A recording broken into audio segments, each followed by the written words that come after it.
Oh my god, I got to watch Spider-Man No Way Home. These are all the rumors that came true. This is all spoilers.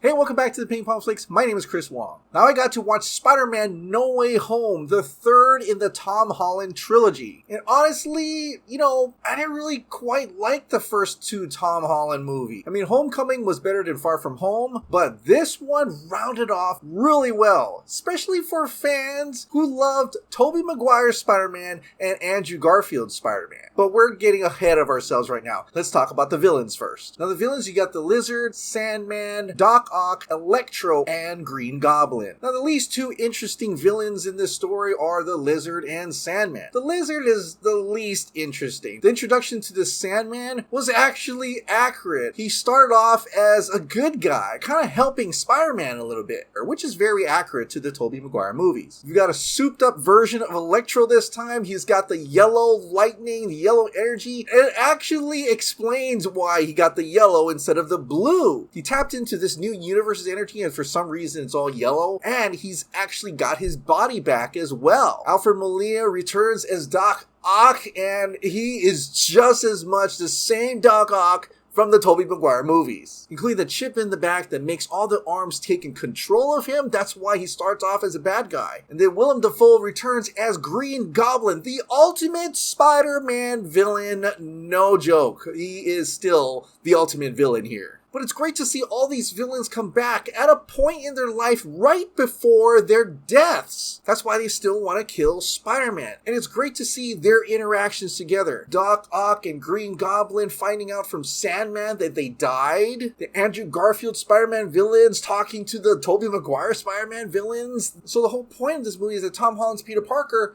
wants to help them. He feels bad for them. He doesn't want them to go back and just die. So in a way, this movie kind of just closes the chapters for all these characters and helps them all out. Because instead of just being straight up villains, they all have a problem. They all have this mental issue and they need to do something about it. So it's great to see this Peter Parker is actively trying to help. He's battling his own morals as well. The biggest hurdle is the death in his family. Aunt May in this movie kicks the bucket. She dies by the hands of Green Goblin. But right before she dies, she gives him that speech, that line that we've always wanted to hear in the Tom Holland movies. With great power comes great responsibility. The Uncle Ben line comes from Aunt May in this universe, making her the Uncle Ben of this universe. Far way better than having Robert Downey Jr. be the Uncle Ben. So that's why I actually enjoy this Spider-Man, because I've always wanted to see that Uncle Ben connection, that line, spoken in a way that really truly affects Peter Parker in this universe. Aunt May's death was so heartbreaking. Seeing Tom Holland act the crazy shit out of this movie, it was incredible. But before all the other Peter Parkers show up, I gotta tell you about this one cameo. Yeah, the one John Campea spoiled, but we kind of had rumors that he was going to be in there. Matt Murdock is in this movie. Once he showed up, I was like, oh, it's Daredevil, hey guys. My kids were like, ooh, yeah, they're not the age to watch those series yet, but one day they'll get to see it. Daredevil was in this movie. He doesn't suit up, but that's okay. He's still got those quick reflexes and jokes about being a very special lawyer. Now, if that didn't make the theater clap and cheer, then this did. The Spider-Mans showed up. All of them. Peter Parker 1, Peter Parker 2. Well, actually, no. Peter Parker 1 is Tom Holland. Peter Parker 2, Peter Parker 3, Andrew Garfield and Tobey Maguire shows up to help out Tom Holland Spider-Man. The theater went wild, especially for the older fans who've been with him from 10 to 20 years ago. Tobey Maguire was my Spider-Man, so it was incredible to see him there. What's even better is that they were just shoehorned in for a split-second cameo. No, they had major roles. They had a lot of lines. They're in the plot. They're part of the plot. And it's great to see them interacting with Tom Holland's Peter Parker. They even recreated the meme like twice. One in their like civvies, well, most of them, and the other one, they were in the suit pointing at each other. Who's Peter Parker 1? Who's Peter Parker 2? Who's Peter Parker 3?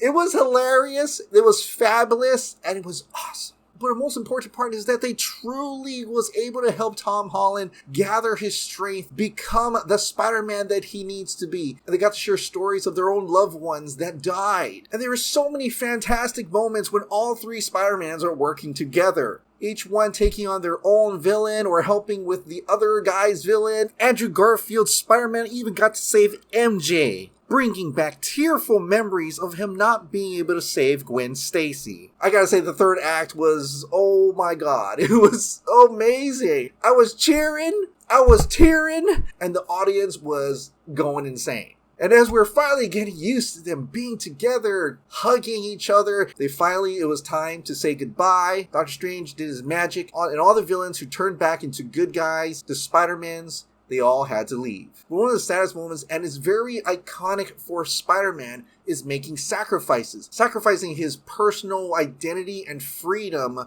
to be the hero that he needs to be. So in this movie, Peter Parker tells Doctor Strange to make everyone forget about Peter Parker. So it's incredibly sad, and I was tearing up seeing that he had to lose everybody he loved, everybody who ever knew about Peter Parker. But it becomes a new chapter in his life in Spider-Man 4, which I know Kevin Feige said they are really going to do. He gets a new red and bright blue suit. I'm really anxious to see this new suit. It's way better than the Iron Man / Spider suit, and it's back to being the basics. It's almost like a reset to being the Spider-Man that all of us know and love.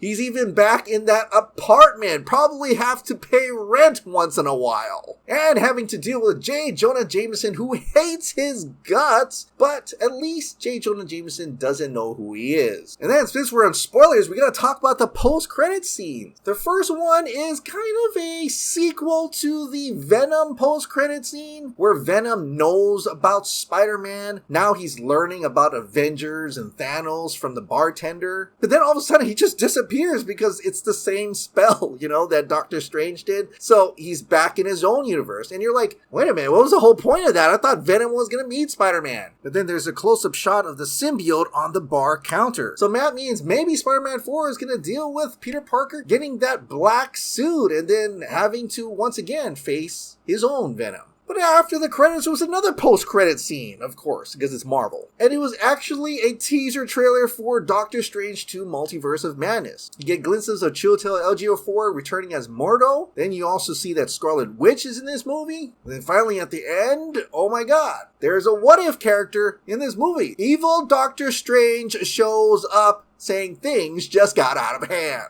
So expect to see good Doctor Strange versus evil Doctor Strange in the multiverse of madness. But overall, Spider-Man No Way Home is an incredible time, and it just brings out the other two generations of Spider-Man fans. The people who were very much in love with Tobey Maguire Spider-Man, who loved Andrew Garfield Spider-Man, and all the people who love Tom Holland Spider-Man. So what did you think about Spider-Man No Way Home? Did you see the movie? Let me know down in the comments down below. In fact, do you even better rank it? Which is your best Spider-Man movie? For me, I'm going to honestly say at this time, right now, Spider-Man No Way Home may just be my favorite Spider-Man movie of all time.